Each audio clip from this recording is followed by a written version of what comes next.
So my name is Oliver Bakewell. I'm a senior lecturer in migration studies at the Global Development Institute in the University of Manchester.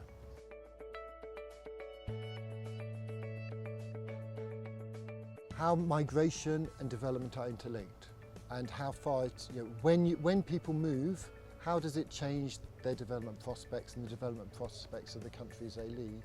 But also, equally importantly, how do changes in development affect migration and mobility? And to some extent, how are the two things, almost any development will involve mobility, and any mobility will bring a change in people's circumstances. So it's these sorts of things that we're looking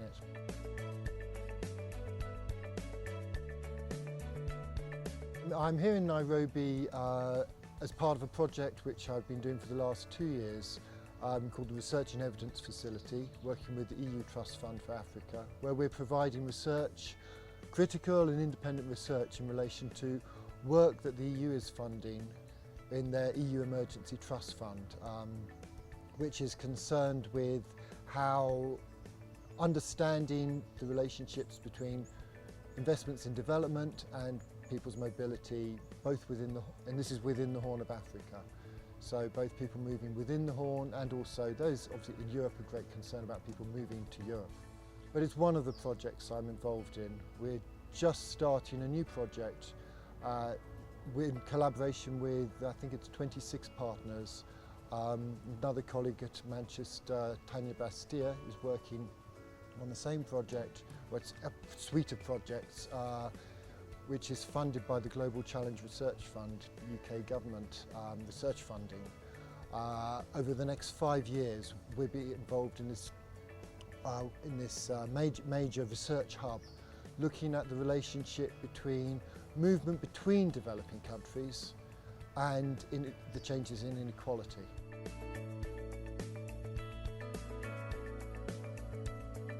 The Global Challenge Research Fund research hub on South-South migration and inequality is it's unique. It's a large amount of money that we have to work over a sustained period, 5 years, with I think it's about 26 partners. It's led by a colleague at the University of Coventry, Professor Heaven Crawley. We're particularly focusing on the movements between developing countries, because the popular narrative, certainly within the UK, is that migration's a problem because people are coming to Europe, say, and to the UK. So I work a lot on Africa, and the narrative of African migration, the common story, is that most African migration is about people moving to Europe, which is totally untrue. When you look at the figures, you look at the basic statistics, in every region of Africa except the North Africa, you find that most people are moving to other African countries. North Africa, because of its geography, has a much stronger connection to Europe, as you might expect. So this idea that Africans are moving to Europe or moving to North America, many are. There are large movements, but the vast majority of people move to other parts of Africa. And then we're also looking at movements between Malaysia and Nepal, between China and Ghana, say. So those intercontinental links are going to. Africans don't just move within the continent, they move to Europe sometimes, but they also move to other parts of the world. So it's trying to understand those sorts of movements and how they might affect inequality. And because this is something, it's very important for understanding how it changes societies. You can imagine that sometimes when somebody moves, they're able to send money back home, they're able to improve their lives, and that may improve the lives of their families at home, but it may also increase inequality, because those families may then be getting a benefit that their neighbours who don't have family abroad aren't getting. At the same time, it might moderate inequality, because it's the families who families are able to get, they're getting resources, they're creating businesses, they're improving jobs. There's so many different ways it can play out. So we've got the luxury of 5 years to be able to look at these issues in comparative perspective over six different corridors around the world.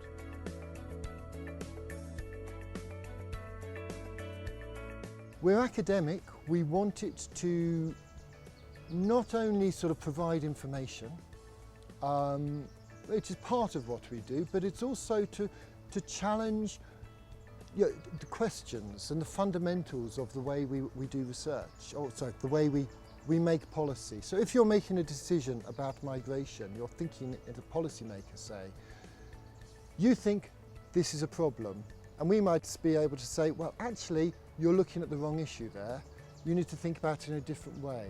And if we can change the way people think, and we change the way the questions they ask, I think that starts to be the sort of fundamental issue that, then you can really change things. So in the discussions about migration and development, we can see very clearly that people worry about migration as if it's a problem. And I'd be saying, well, actually migration it's part of development. So worrying about it is hoping to have development. Like, you can't stop it and hope to have development. They're interlinked. So you need to ask some different things about why do you see it as a problem? What are the issues there? And often the issues are not about migration. It's about other things, other inequalities and other challenges.